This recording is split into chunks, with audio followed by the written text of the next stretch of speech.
The Clean Power Hour is brought to you by Continental Energy Solutions. I'm Tim Montague, your co-host. Today on the Clean Power Hour, Goldman Sachs and Blackrock say solar is going mainstream. Hell yeah. Buy 30 gigawatts and get 100 gigawatts of solar free? What? Joe Biden's swinging a big clean energy bat big time. He's really hit the ground running. And solar panels are now made with 100% clean energy, or going to be.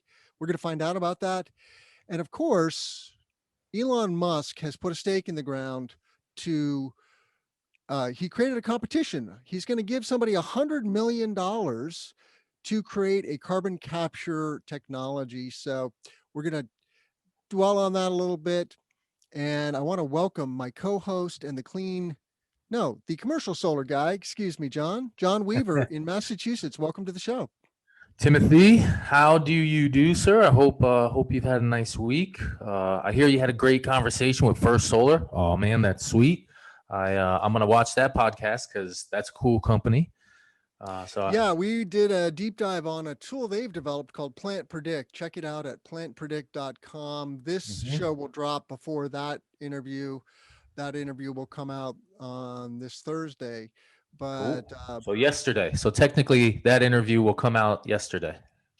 right. So, most people know First Solar as a thin film solar panel maker, and they are that. They are the world's largest thin film solar panel maker, a true blue American born and bred technology company. Really one of the only truly integrated American solar panel manufacturers. And we're going to have them on the show to talk about that technology. But today we were just talking about the Plant Predict, which is an energy modeling and design and engineering tool, cloud-based, very modern, API first. So it is going head to head with PV and disrupting the energy modeling industry. So you can look forward to that. Does that work on commercial or is that only utility scale? It will work on commercial, and people are using it for commercial, but it is designed for utility scale first. Yeah. I mean, they're utility scale. So yeah. Okay. They make the point. David Spildenner is the guest, and he's the product manager for Plant Predict. He makes the point that, both Aurora and Helioscope do a very good job at CNI. So why go after that? But their tool can be used for CNI as well. So, John, let's get into the news because there is so much good news, and I feel like we're only able to scratch the surface. There's almost so much good news. My head. Well, it's true. We have this list of articles that we work from, and every single week we have 5 or 10 articles we wanted to talk about that we don't get to. And that's just the reality of it. There is just a volume of news, and we just grab the cool stuff, the headline stuff, because that's what we got time for. Yep. So both Blackrock and Goldman Sachs are in the news this week. There's a story from the New York Times about Blackrock. Larry Fink is the I don't know exactly what his title, basically the CEO of Blackrock. They control $9 trillion of assets. They are the world's most powerful investor, as the New York Times says. And they are now saying to corporations, look, you need to go net zero by 2050 if you want Wall Street to invest in you. So Larry has identified climate change as an existential threat. And that is, of course, what scientists have been telling us for decades. And now Wall Street is waking up. And then you brought a story to the table from Bloomberg. So what are your thoughts about this? Well, that's not that you got to go one up to get the Goldman Sachs link from the document. There's a different one. Sorry. There we go. Yeah. So, first off, the Wall Street guys knew that this was an existential threat. The question is, when would it affect the profits? When can they start pushing money? And when is it a hard existential? When will we have, millions of deaths that we can manage? So, I mean, these folks knew.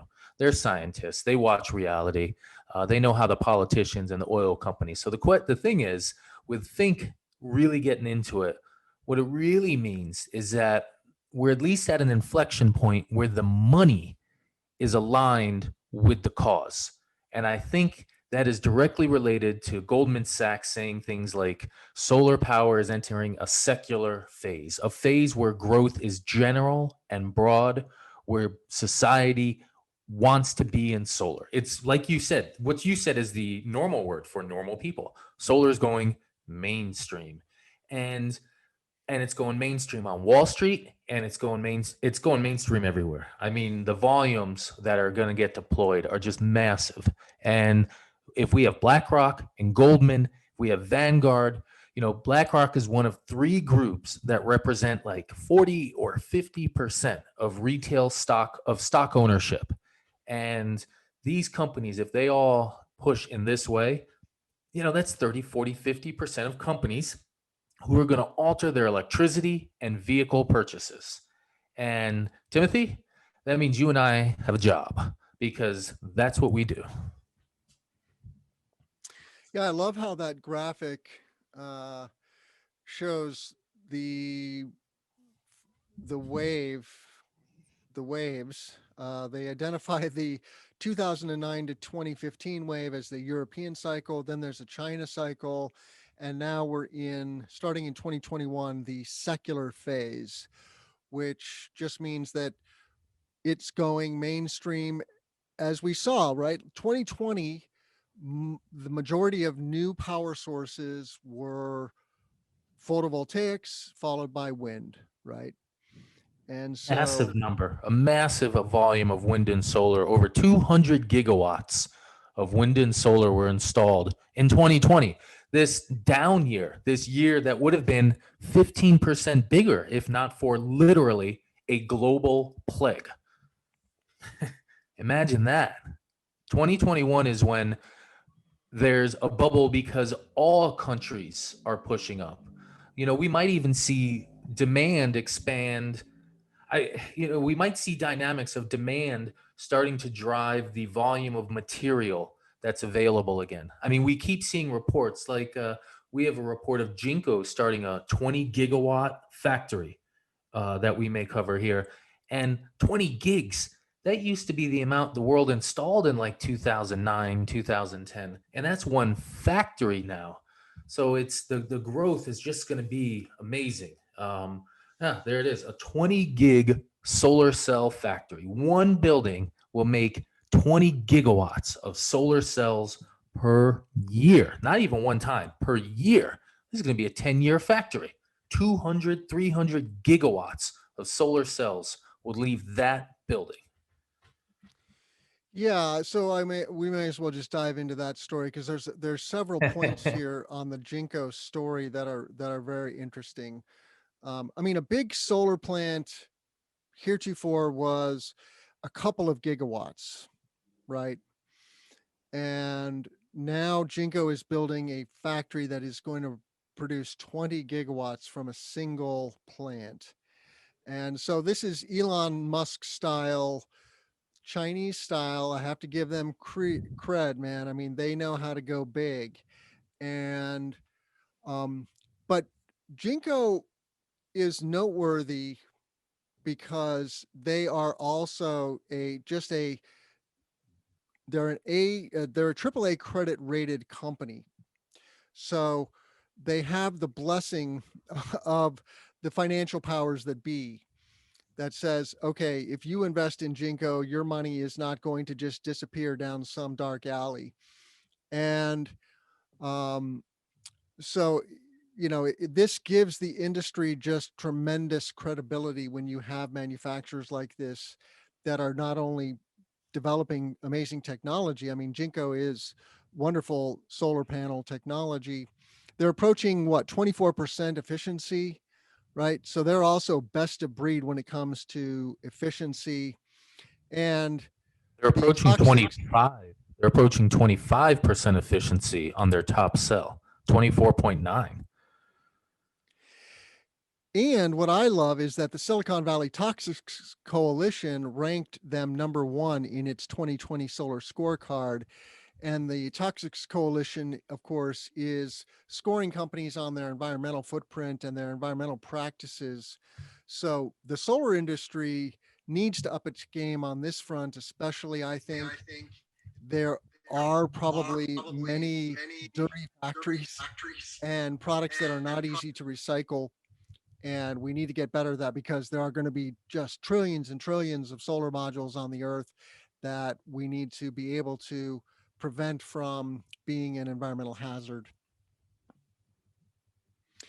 I'm a big fan of seeing this company as they scale. I like them. I like Longi. There's one or two other big brand names that are really cool to watch. And this 20 gigawatt facility we're talking about, there's a 50 to 60 gigawatt facility somewhere out there in the world that has multiple chunks of buildings at the same location. Panel manufacturing, polysilicon manufacturing, all or panel assembly, and there's going to be 100 gigawatt uh, facility soon that we're going to see in the headlines, and we're all going to be like, "Oh my gosh!" And then 5 years later, it's going to be like, "Oh, what a quaint little place." Yeah, and we already see solar plants that are 10 gigawatts in scale being developed. Um, Truly now in Texas, they just energized that 1.2 gigawatt plant. So the gigawatt threshold is being broken. Now we're going to see tens of gigawatt scale power plants. And that's what the earth needs. It's a both and. Of course, we still love DG, rooftop solar for residents and commercial buildings. So many open rooftops, sunny rooftops that are just baking in the sun instead of generating clean energy for their facility owners and their homeowners. Um, so there's a related story here that you found, John, and I'm going to go to your Twitter feed here from Bloomberg NEF on Oh yeah. what has happened in the last decade in the industry. Well, one could argue nothing. $150 billion was spent. That's about the same, right, Tim? So nothing must have happened. It must be the exact same industry we've been in for the last decade, right? So this sheet came out of research that Bloomberg just published, Bloomberg New Energy Finance, looking at the total amount of clean energy investment. This is an energy, specifically renewable energy overall, and we talked about it last week. 500 billion was spent in climate movement and mitigation. So this is a chunk of that 500 billion. And then specifically, because I'm a solar person and that's what I do, I looked at the money spent in solar because I'm like, how much money did we spend? So it looks like about $150 billion in 2020 was spent in solar. But if you look at that little chart and you go left, what you're going to find is that roughly the same amount of money, maybe I bet you the average is 147, but the same amount of money has been spent every single year going back to 2011. In that year, about 150 billion. And then if you dive one layer deeper, you say, hey, how much solar was installed in 2020, and how much in 2011? In 2011, 30 gigawatts of solar was installed and it cost 150 billion. In 2020, 130 gigawatts was installed for the exact same amount of money. So in 2011, that was $5 a watt. In 2020, and that number might be off, but just I think that's right. And in 2020, it was about $1.1 a watt. So it was almost a drop of 86% to install solar. And we see that number hard. And we hear this number over and over. Solar dropped 90%, 99%. You see that one chart where solar came down 99% from like 1977 when it was $100 a watt. Well, now we get another way of seeing it.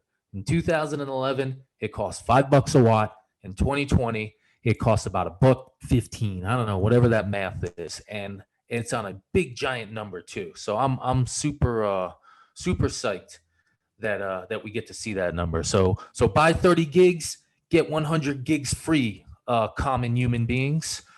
Good deal for us in 2020. Yeah, that's an astounding delta. 4.3x when you do that math, right? We're getting 4.3 times more bang for our buck basically in the 2020s than we did in the 2011s, 2010s. So 4.3. Yeah. So I'm yeah, excited. I'm happy because the Biden administration is really making some bold moves. We have now rejoined the Paris Climate Agreement by executive order. I think that was on the first day or in the first couple of days anyway. So Might have been that's the first document. climate change. Tackling climate change is a priority for the Biden administration, as it should be. And then he's dropped some other amazing stories now related to this, like he's going to make the entire fleet of federal vehicles, which is 645,000 cars and trucks, to be completely electric. And so that is going to put some wind at the back of the EV industry here. They're going to use American made EVs. Let's face it, America has fallen behind as a manufacturer, right? And a lot of our automobiles by Ford, GM, and Chrysler are not made in America anymore. Ford's, I love the comparison between Ford and Toyota. Toyota is a more of an American made car than a Ford is now.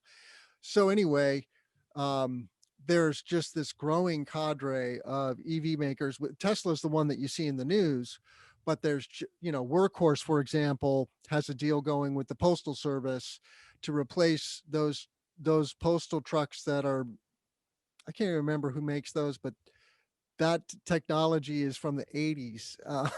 You know, Yeah. it's 40, it's 40 years old. Yeah, 150 to 250,000 of these federal vehicles are specifically post office vehicles. And I am very interested in what we could do with the resources of the post office, with them being distributed facilities to maybe hold batteries for a national power grid, to have these vehicles, to have fast charging stations. Maybe there should be publicly available fast charging stations at every post office at a discount, just for us, just to have them there, because they're going to be charging the post office trucks. Well, maybe they should also have some space open for the people. And those post office trucks are gone from 8 a.m. until, well, yeah, 8 a.m. until 6 p.m.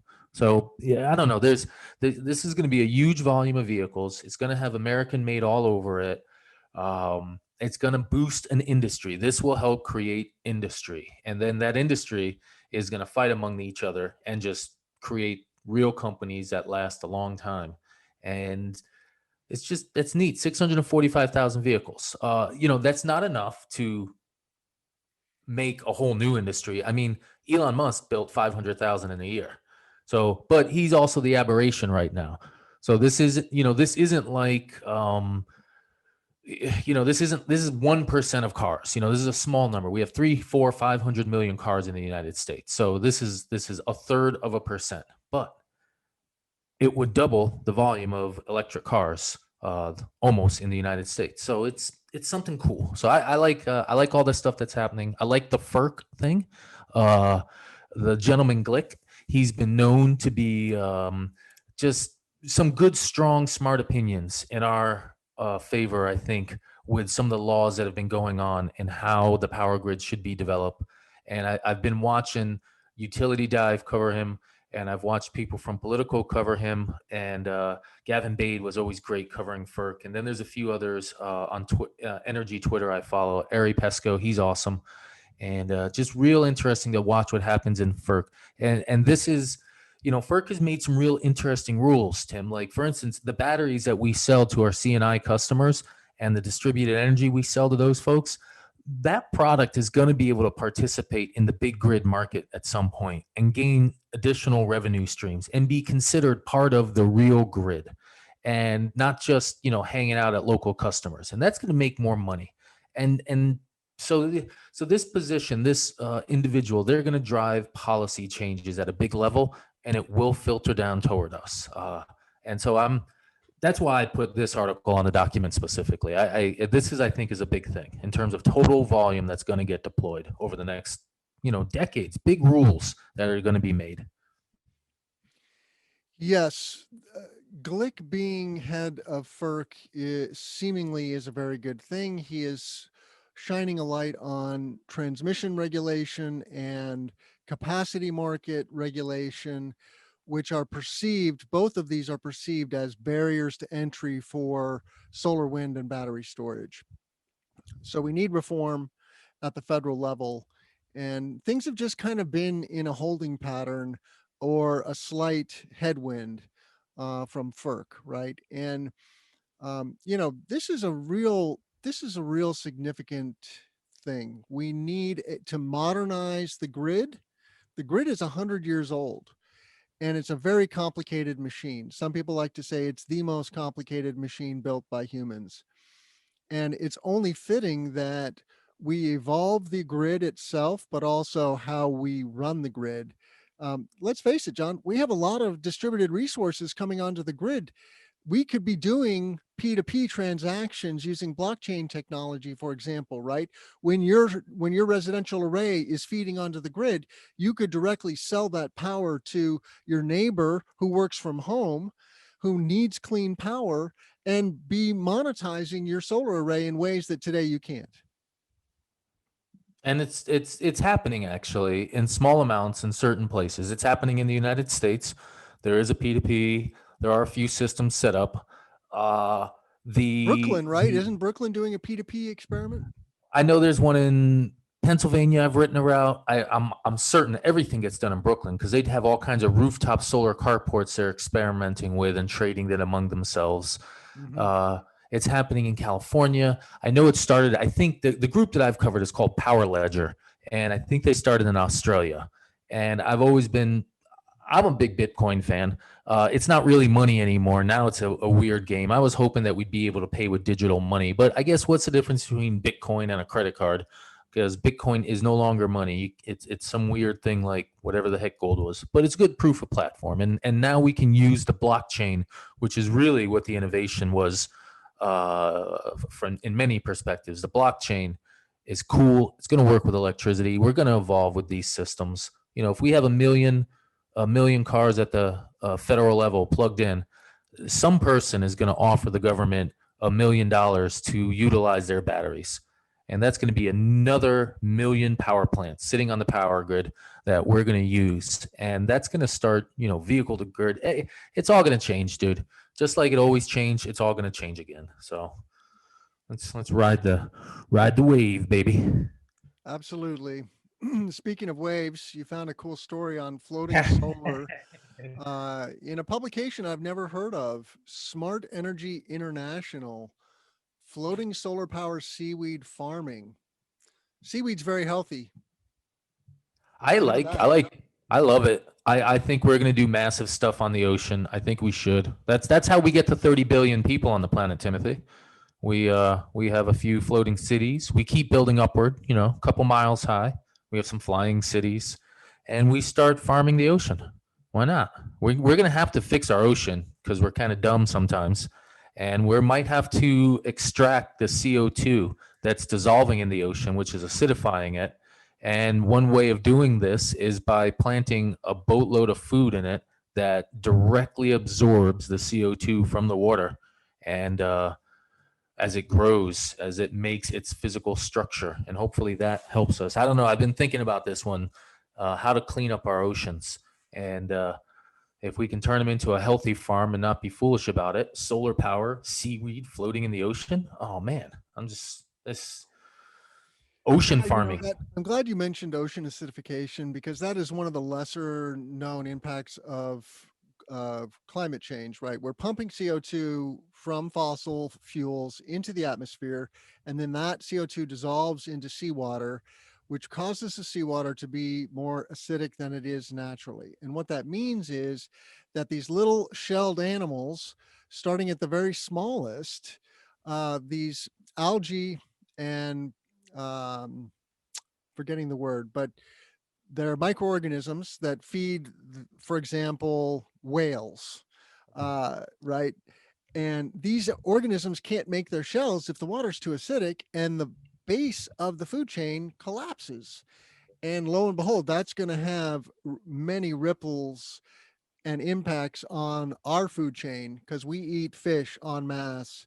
Not only in Japan, man, we eat a lot of fish here in the United States, and that food chain is absolutely dependent on these small creatures in the sea. Yep. Got a lot Scarce of work. habitat. Got a lot of work. We got a lot of work. All right. Well, the title of this story is A Cool Curved Carport. Um, I keep it simple sometimes. Cool, curved solar. I mean, that's it. I like it. I like what they built here, and it just makes me think about the possibilities that are out there.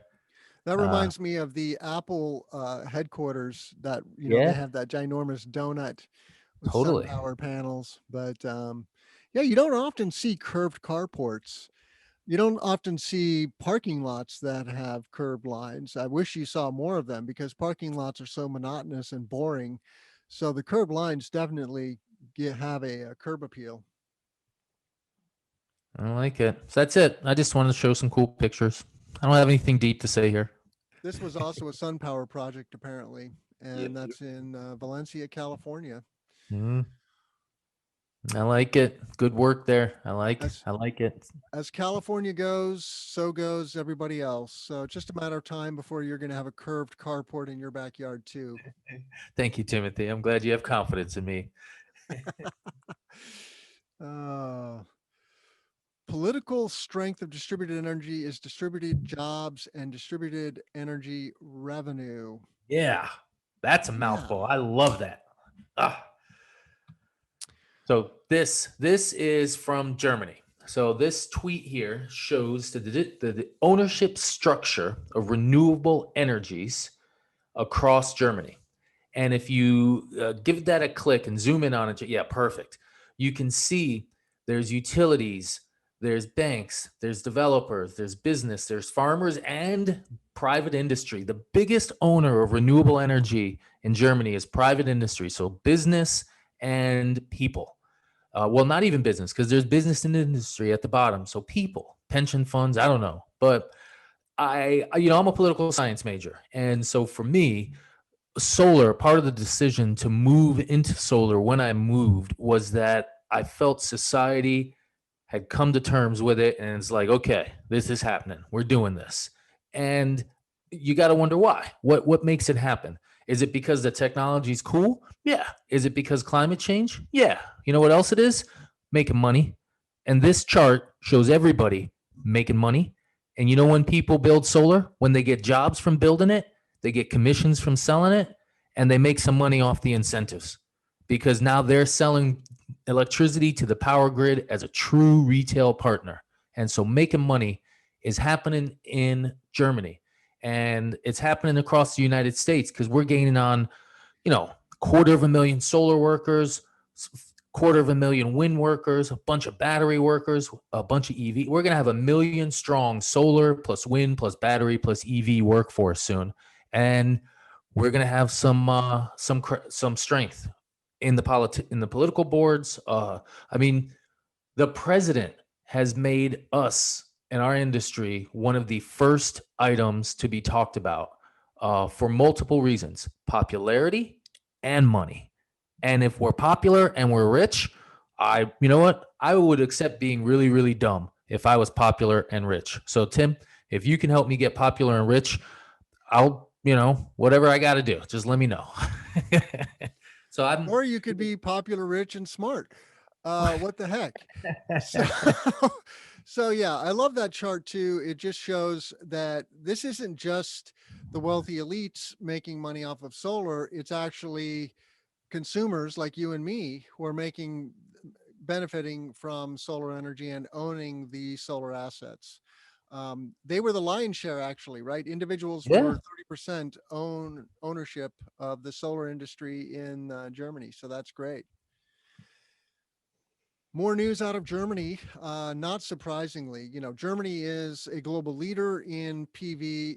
The irony is that PV was modernized by American technologists at Bell Labs in New Jersey, but we were just a little bit asleep at the wheel, and the Europeans grabbed onto it faster than we did. And now Germany is a thought leader and a manufacturing leader. Story about Meyer Burger. What's the story, John? So first off, Tim, I would love for you to interview Gunther, and I bet you I could get you a phone call with him. But Gunther is the CEO at Meyer Burger.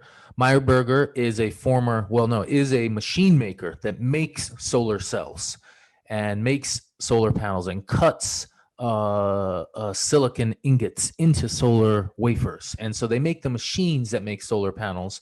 And as a company, they've made a decision to actually start making solar panels so they could move further down the value creation chain of the solar panel manufacturing industry. They wanted to capture more revenue because they were finding heavy competition in the machine making business. And they said, the panel people are doing well. Let's figure out how to be there. So with that, they're launching a solar panel like this summer, like Q2, Q3. There's going to be a solar panel coming from Meyer Burger. And I follow Gunther on Twitter, and I'm actually really, really proud that the CEO of Meyer Burger also follows me on Twitter. Totally sweet. But he put out this tweet that their panel this summer is going to be made 100% from renewable energy in its electricity portions. And I'm wondering about the aluminum. Remember last week we talked about aluminum from solar power in the UAE. And I'm just wondering, I'm super excited to have 100% solar panel made from renewable energy, if only for one reason, Tim. And it's, I'll be honest, it's a little bit self-serving, but what I want to be able to do is when some foolish individual, misguided person says, well, you can't make solar panels without fossils, I'll be like, shut up, you're wrong. Here's one. And that just helps us. You know, it's one of these things where people recognize that the transition is big. You know, the transition, you're making money, it's popular, and it's no longer, it's got a more defensible base because we are in the real transition. We're now actually seeing results of the transition. A long time ago, they were like 99% of solar panels were 99.99% fossil fueled. Well, not anymore. Now we actually have an example of a real solar panel that has clean energy cred. And, you know, if the solar panel is 100% renewable energy, well, we got to do the racking, then we got to work on inverters, and then we got to work on the vehicles that install the solar panels. Then we got to do shipping. You know, we just keep hacking down at something. And then at some point, we're going to install a solar system, and it's going to pay back, you know, the way we do these calculations, it's going to pay back its CO2 in like 2 weeks, because the only thing that's going to be dirty is going to be the hamburger that we bought each other. And we don't even do that anymore. I mean, it's happening. And I think this is a really cool announcement. And I'm going to I don't know, I'm going to tattoo it on myself. 100% renewable manufactured solar panel. That's a long tattoo. Well, I love your suggestion about bringing Gunter on the show. Would love to have Gunter on the Solar Podcast. So please let's continue that conversation. And I want to make sure our listeners understand what you were saying about Meyer Burger. They are the machine that builds the machine. So they're making the machine that the solar panel manufacturers are buying that makes solar panels. And now they're vertically integrating and making solar panels themselves. And they're saying, by Q2 2021, they're going to be making a purely renewable energy powered solar panel. And the other cool thing about this story is it brings the Ultra Low Carbon Solar Alliance to our attention. I did not know about this organization. And obviously, there's absolutely room for more organizations like this. It sounds like they're dedicated to decarbonizing the solar industry, and they're focused on the United States too, it looks like. So we have a solar panel manufacturer who's in the Northeast that's coming. They're headed by Charlie Gay, another person you should get on the show, sir. We need to start chasing solar panel manufacturers just so we know the hardware better and you can teach our customers about them. But this group, they're located in the Northeast. They're going to try and tap into polysilicon that's being manufactured by REC Solar, who is in Washington. And so a lot of their solar, oh, I bet you they're on that list. So there's REC Silicon. You can see them over there. Well, I don't see the new panel manufacturer yet on there, but you'll see them soon. You know what? Because I got the internet. Charlie Gay, solar panel manufacturer. He's a big time guy from Department of Energy, and he's rebirthing Violet Power. There it is, VIOLET Power solar panel. This product will be coming soon, and they're going to have 5 meg capacity a year. They hope to scale 5 gigs. They're going to be delivering in Q2, and they're going to be delivering solar panels with a 50-year warranty, Tim, and made by the hydroelectricity of the Northwest United States. And so the polysilicon, which is the super majority of the electricity usage in a panel, and the aluminum to a degree, but mostly the polysilicon, the silicon, that is going to be made via hydroelectricity. And that means the solar panel is going to be pristine. And they're probably going to be part of this list because REC Solar, which was on that Clean Alliance link you just shared with us, they're going to be supplying the silicon to Violet Power. Violet Power is literally in a building across the street from REC, who's on that Clean Energy Alliance. So I expect to hear more about Violet along with these Meyer Burger folk. I'm totally excited to see this next generation of solar panel evolution coming. It's so sweet. Yeah, apparently Violet, we've reported on Violet Power on the show before, but apparently they're in somewhat of a stealth mode still because their website is password only. But you can find Charlie and the company on LinkedIn. So check that out. Violet, just like it sounds, Violet Power. Good stuff. So those panels are going to be made in what state again, John? Washington. Okay. And the great Northwest. Yeah, there's a very robust semiconductor industry in the Pacific Northwest. Most Americans don't realize this, but both Oregon and Washington have significant industries making all kinds of semiconductors, and of course, solar panels are semiconductors. So, what do the biggest corporate energy buyers want from federal clean energy policy? This is related to, of course, the story about FERC. And we really need to understand this, John, because C&I solar is the sector of the industry that is languishing.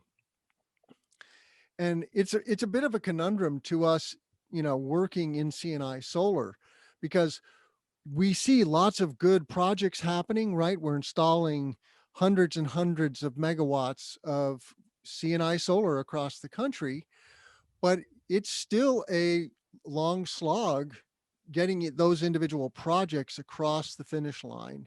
So we have a project right now that's been 8 years in the making with a manufacturer in the Chicago area.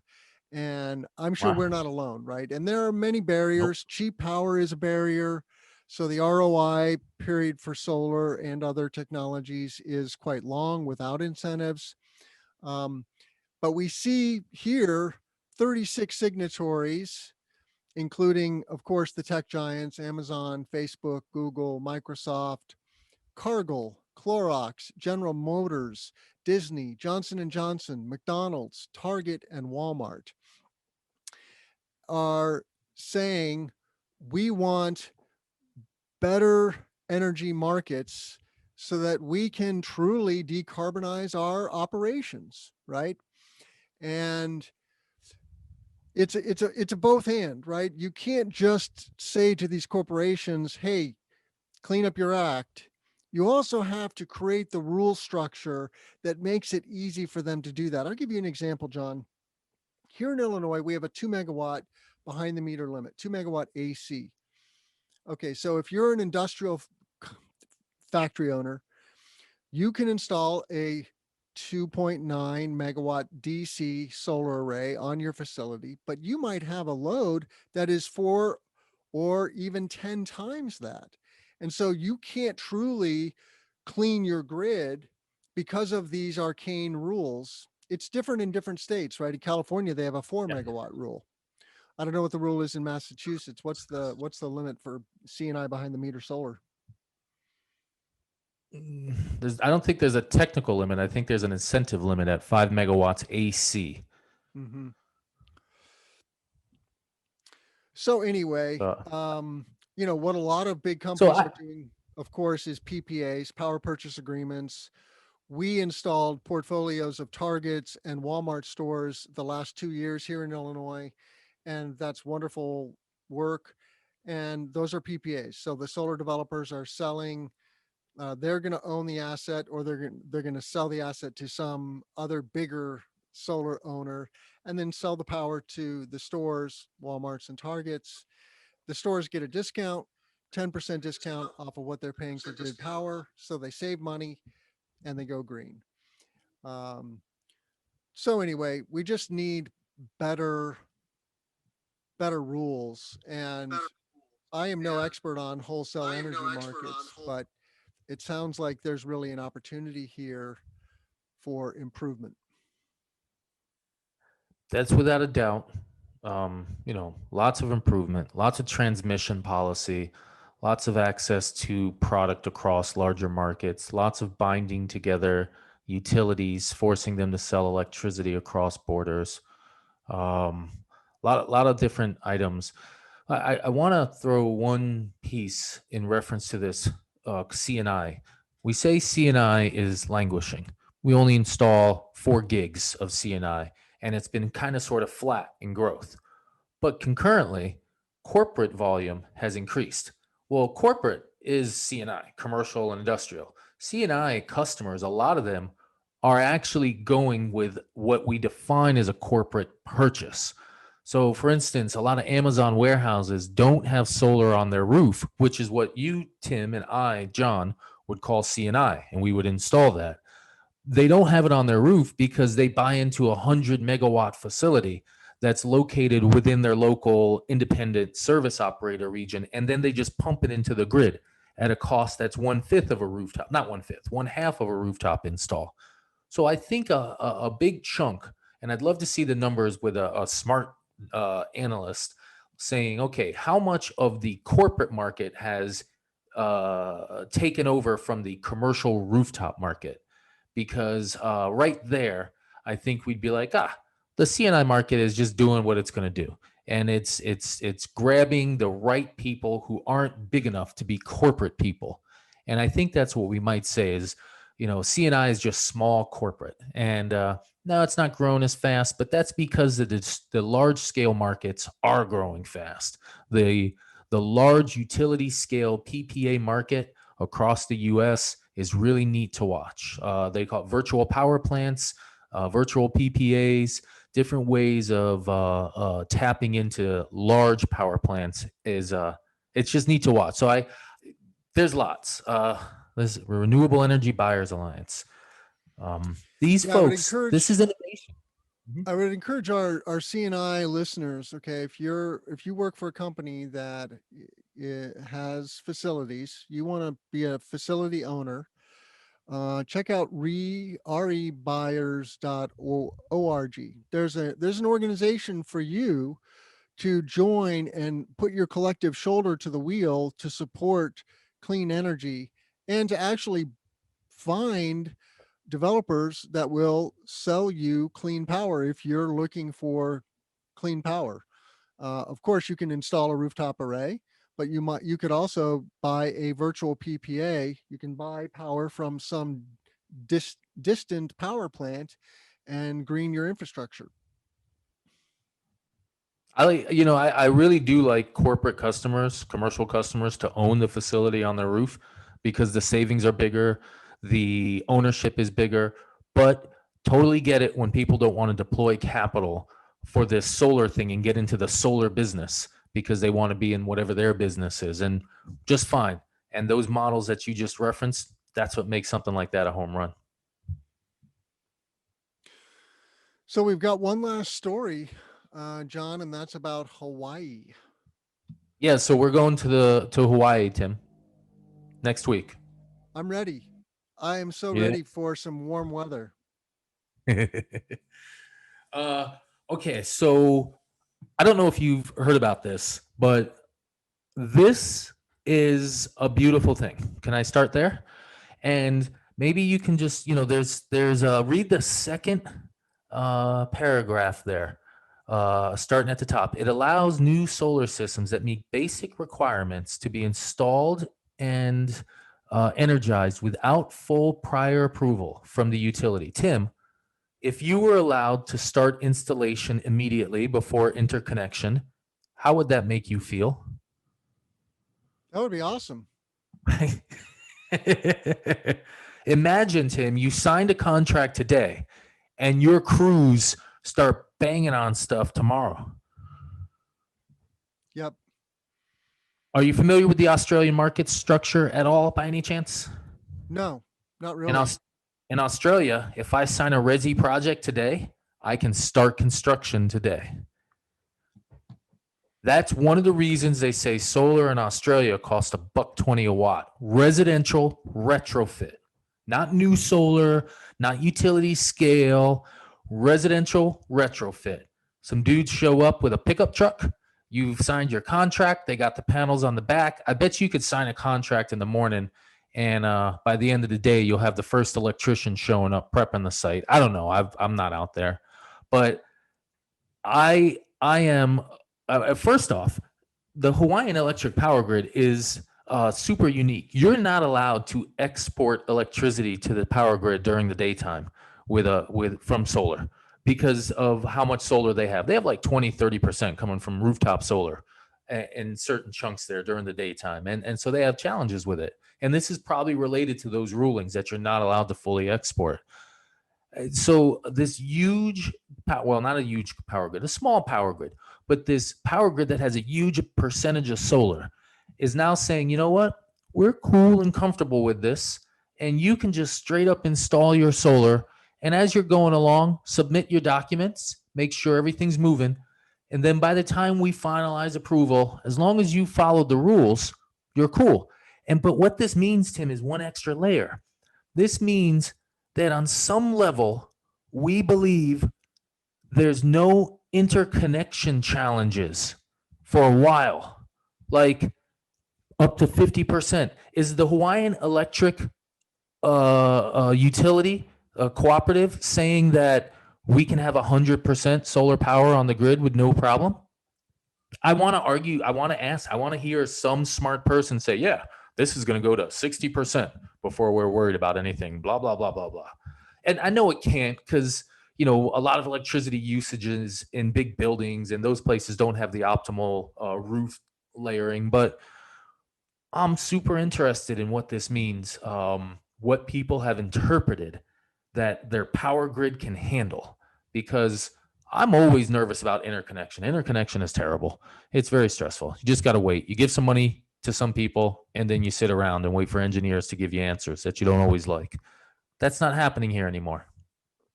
So is that going to apply to both residential and commercial, John? No. Okay. I know, exactly. I'm teasing you, Tim. I'm teasing you. Yeah. Residential only. Yeah. No, it's a thing, right?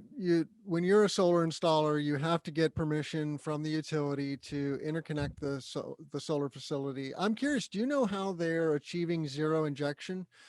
What is the predominant technology for doing that? Energy storage. It's the leading market. It's the leading market for solar plus storage percentage wise. Hmm. Um, like you're not allowed. Like I don't think they allow net metering anymore in Hawaii because you can't export to the grid, or there's rules around when you're allowed to and what you're allowed to do. Hmm. So Hawaii is probably the most advanced power grid market, and we should all be probably studying what's happening there to understand what's going to be happening in our neighborhoods in Hmm. 15 years. Yep. Because we'll see. Yeah, Hawaii has the most expensive electricity in the United States. They pay something like 30 cents a kWh. That strongly incentivizes the solar industry, which is why they have the high penetration that they have. And so they have the highest penetration, though, of solar of any place. They're just not quite as big a market in general, right? Because it's a small state. But so California and Texas eclipse them in overall quantities of solar, but definitely the cutting edge of solar. Yes. Well, John, we've come to the end of another Clean Power Hour. How can our listeners reach you? Smoke signals. Absolutely. uh, you can type commercial solar guy into Google or commercial solar consultant. Type that into Google and you'll find us. We got our website, Commercial Solar Guy. We're on Twitter. We're on all the different social media sites. I try to get stuff out there that is fitting to each location. We're general contractor in Massachusetts and Rhode Island. We do consulting across the nation. We're doing some big microgrids out in California. And we got some interesting announcements, hopefully.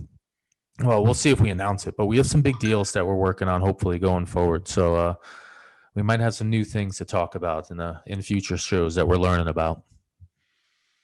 Excellent. Check out the Commercial Solar Guy at commercialsolarguy.com. I'm Tim Montague. You can reach me at cesnrg.com/podcast. I'm going to put that on the screen. We do these twice a week interviews with thought leaders, industry professionals, manufacturers like PJ Wilson, Puerto Rico, getting to 100% clean power. And PJ is well known for creating the solar industry market in Missouri. And then in 2017, after Maria devastated Puerto Rico, he decided to reinvent that wheel in Puerto Rico. So check that out. And then we do interviews with manufacturers like Axis, a Magna company. They come from the auto industry and now they make a single axis tracker. It is a torqueless tracker. It's a table-based tracker, very robust technology and getting traction now in the United States. Topics like agrivoltaics with Tom Karras of Minnesota Native Landscapes. We love the combination of animals and native plants on solar arrays. It's a win-win-win. And then thought leaders like Jigger Shah at Generate Capital, the $1 trillion wealth creation opportunity. Check out that interview, one of my favorites from the last couple of months. You can also follow me on Twitter, TG Montague on Twitter. Well, John, I want to thank you, my co-host, and the Commercial Solar Guy for coming on the show again. Have a great day. I will. You as well, Tim. I'm going to get back to work. If you appreciate our content, please give us a thumbs up, subscribe to the channel, and please share it with your friends. Have a great day, everybody.